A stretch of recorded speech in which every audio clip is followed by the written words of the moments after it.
भविष्य में मानवता अंतरिक्ष की ओर देखने लगती है वैकल्पिक रहने की जगहों के लिए और बुद्धिमान जीवन खोजने की संभावना के लिए। यह मंगल और चंद्रमा दोनों पर कॉलोनियों की स्थापना में समाप्त होता है। रॉय एक अंतरिक्ष यात्री के रूप में काम करता है जो बचपन से उसका सपना रहा है और वर्तमान में वह अपनी अगली मिशन स्वीकार करने से पहले मनोवैज्ञानिक मूल्यांकन से गुजर रहा है। वह डॉक्टरों को आश्वासन देता है कि वह ठीक है और एक उत्कृष्ट अटल रवैया बनाए रखता है, लेकिन वह अपनी पत्नी ईव के बारे में सोचना बंद नहीं कर सकता कि उसने उसे छोड़ दिया क्योंकि उसका काम अधिकांश समय ले लेता है। आज का मिशन पृथ्वी के कई अंतरिक्ष एंटीना पर एक रोबोटिक आर्म की मरम्मत करना है। रॉय बिना किसी डर के दिखाए एक बहुत ऊंची सीढ़ी पर चढ़ता है, लेकिन चीजें जल्दी ही बिगड़ जाती हैं जब एक अजीब रोशनी टिमटिमाने लगती है। अचानक एक विद्युत अधिभार के कारण एंटीना का एक हिस्सा फट जाता है और कई अंतरिक्ष यात्री अपनी मौत के घाट उतर जाते हैं। रॉय पावर लीवर खोजने के लिए दौड़ता है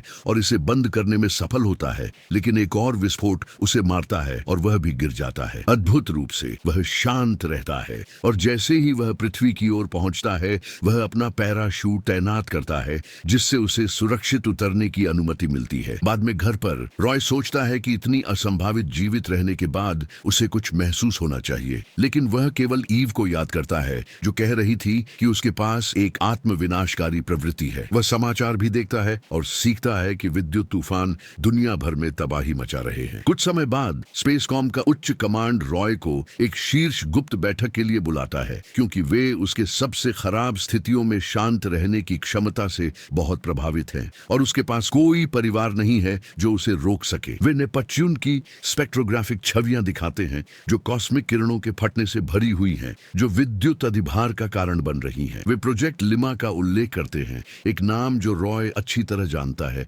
क्योंकि इसका कमांडर उसका पिता क्लिफर्ड था जिसने 29 साल पहले बाहरी सौरमंडल की पहली कच्ची यात्रा का नेतृत्व किया था। उस मिशन के 16 साल बाद जहाज गायब हो गया और सभी डेटा खो गया। उसके बाद गहरे अंतरिक्ष मिशनों को निलंबित कर दिया गया और जहां तक किसी को पता है चालक दल मर चुका है। हालांकि विद्युत तूफान सुझाव देता है कि क्लिफर्ड अभी भी जीवित हो सकता है। अधिभार एंटी मैटर प्रतिक्रिया द्वारा ट्रिगर किया गया प्रतीत होता है, उस मिशन का ईंधन जो एक अनियंत्रित श्रृंखला प्रतिक्रिया को जन्म दे सकता है जो पूरे सौर मंडल को खतरे में डाल देगा और इसमें सभी जीवन को नष्ट कर देगा। स्पेसकॉम चाहता है कि रॉय मंगल पर यात्रा करे और क्लिफर्ड को एक संदेश भेजे। शायद अपने बेटे की आवाज सुनकर वह अंततः जवाब देगा। रॉय अपना चेहरा निष्पक्ष रखता है जब वे उसके पिता के बारे में चर्चा करते हैं और हालांकि वह मिशन स्वीकार करता है, वह जानता है कि उसके पास कोई विकल्प नहीं है और उसे केवल इस्तेमाल किया जा रहा है। रॉय यात्रा की तैयारी शुरू करता है और फैसला करता है कि वह अपना आखिरी वीडियो देखे जो उसके पिता ने नेपच्यून पहुंचने से ठीक पहले रिकॉर्ड किया था। क्लिफर्ड ने रॉय के केवल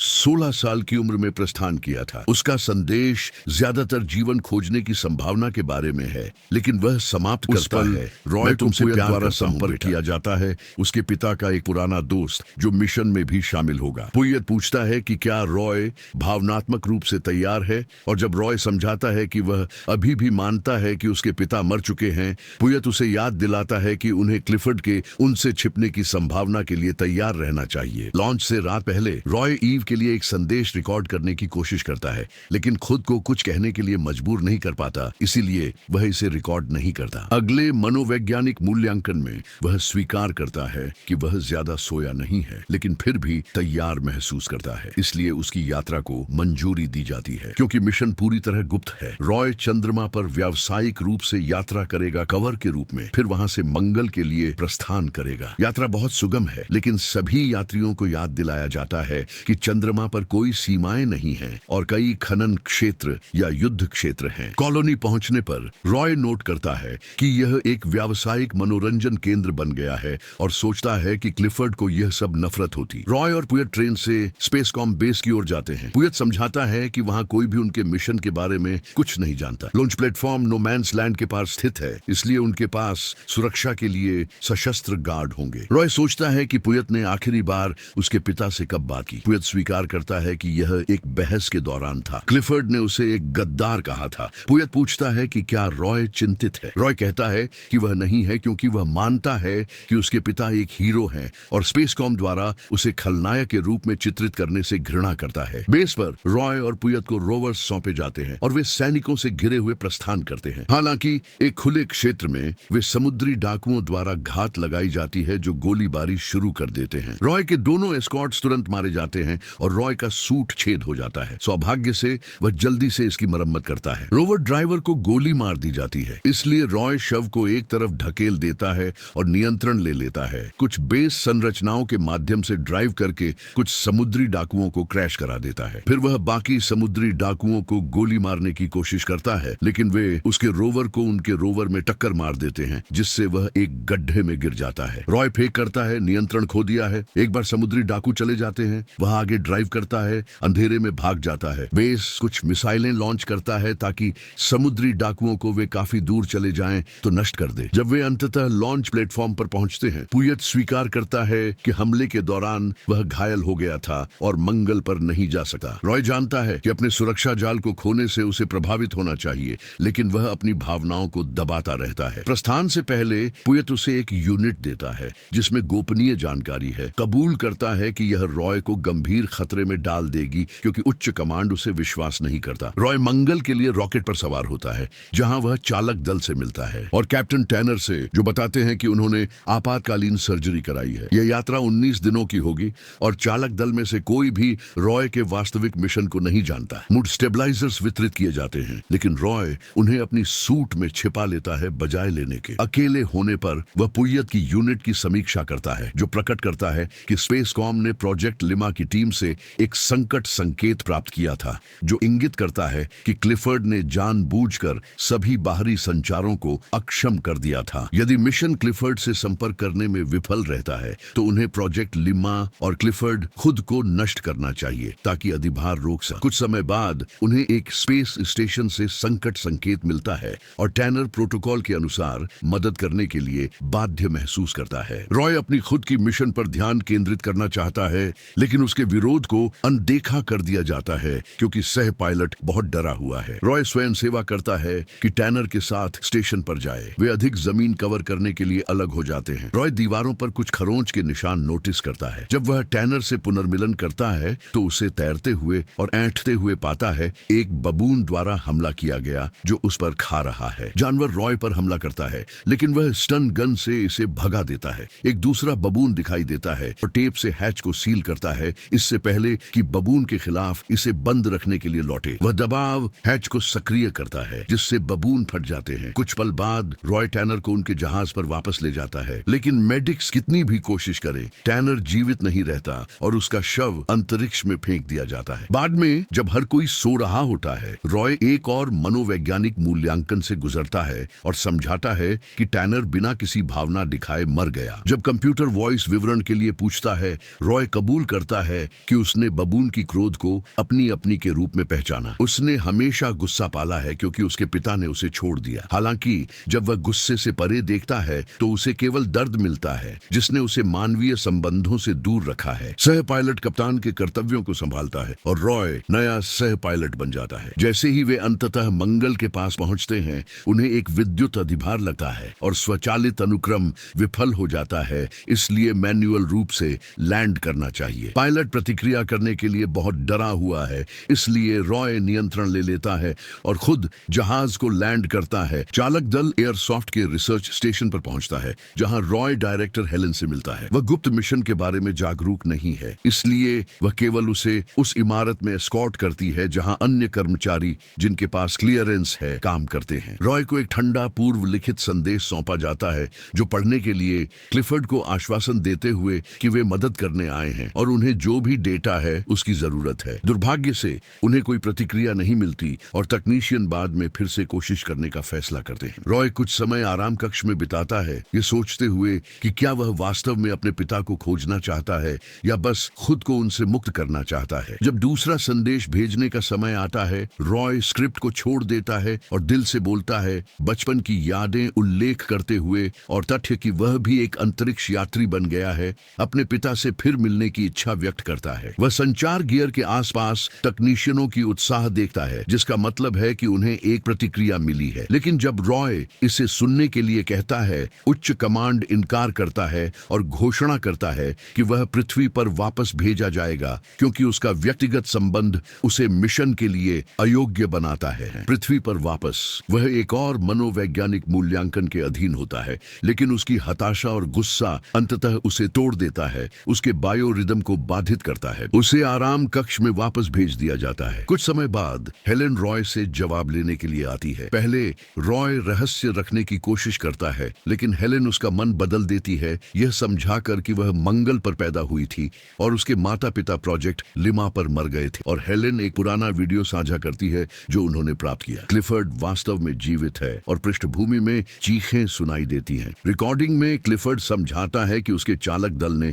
मिशन को तोड़फोड़ करना शुरू कर दिया क्योंकि वे घर लौटना चाहते थे, इसलिए उसके पास उन्हें मारने के अलावा कोई विकल्प नहीं था। स्पेसकॉम ने क्लिफर्ड को सब कुछ कवर करने के लिए एक हीरो के रूप में चित्रित किया। रॉय अपने पिता से सामना करना चाहता है, इसलिए हेलेन गुप्त रूप से उसे बेस से एक रोवर में बाहर निकालती है और उसे एक सीवर प्रवेश द्वार के पास छोड़ देती है ताकि वह रॉकेट तक अनदेखा पहुंच सके। कुछ मिनट गंदे पानी के नीचे बिताने के बाद रॉय लॉन्च प्लेटफॉर्म तक पहुंचता है और लिफ्ट ऑफ से ठीक पहले रॉकेट पर चढ़ जाता है। चालक दल तुरंत उसे पता लगाता है। रॉय समझाने की कोशिश करता है कि वह कोई खतरा नहीं है, लेकिन बेस आदेश देता है कि वे उसे बेअसर करें। दो अंतरिक्ष यात्री उसे पीछा करते हैं, लेकिन रॉकेट का त्वरण एक को दीवार से टकरा देता है, उसे मार देता है। दूसरा अंतरिक्ष यात्री रॉय से लड़ता है और कप्तान उसे गोली मारने की कोशिश करता है, लेकिन चूक जाता है ऑक्सीजन टैंकों को मारते हुए। हवा जहरीली हो जाती है और रॉय कप्तान की मदद करने की कोशिश करता है उसे मास्क लगाकर,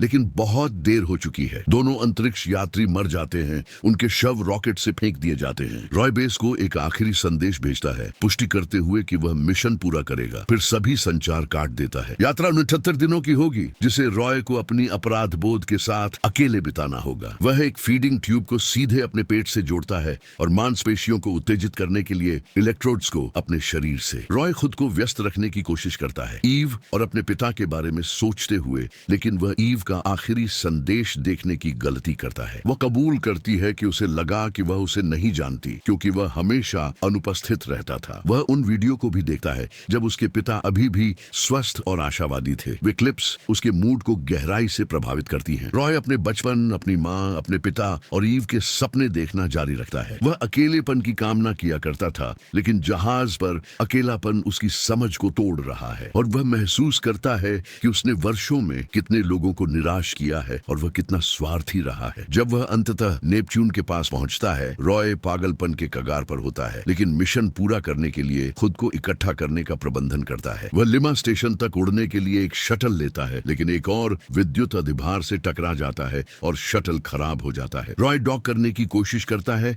और विफल रहता है, और जब वह अपने पिता से संपर्क करने की कोशिश करता है तो उसे कोई प्रतिक्रिया नहीं मिलती। कोई अन्य विकल्प न होने पर वह कैप्सूल को छोड़ देता है और लिमा स्टेशन तक स्पेस वॉक करता है। अंदर वह चालक दल के शव तैरते हुए पाता है और एक स्क्रीन पर पुराना म्यूजिक वीडियो चल रहा है। वह अपने पिता के क्वार्टर्स की खोज करता है, जहां क्लिफर्ड की जीवन खोजने की जुनून स्पष्ट है। रॉय आगे बढ़ता है और विस्फोटक डिवाइस को प्रोग्राम करना शुरू करता है। अंततः क्लिफर्ड उसे पाता है, हालांकि रॉय अभिव्यक्ति रहित रहता है। उदासी उसकी आंखों में दिखाई देती है। क्लिफर्ड समझाता है कि उसके चालक दल के विद्रोह के कारण हुए अधिभार को रोकने की कोशिश कर रहा था। कप्तान को जहाज के साथ जाना चाहिए और क्लिफर्ड इस स्टेशन को अपना घर मानता है। उसे पृथ्वी पर लौटने में कोई रुचि नहीं है और स्वीकार करता है कि उसने कभी वास्तव में अपने परिवार की परवाह नहीं की। रॉय उसे बताता है कि वह अभी भी उससे प्यार करता है और हाथ बढ़ाता है। क्लिफर्ड संक्षेप में झिझकता है, फिर रॉय की मदद स्वीकार करता है स्पेस सूट पहनने में। क्लिफर्ड रॉय को बताता है कि वह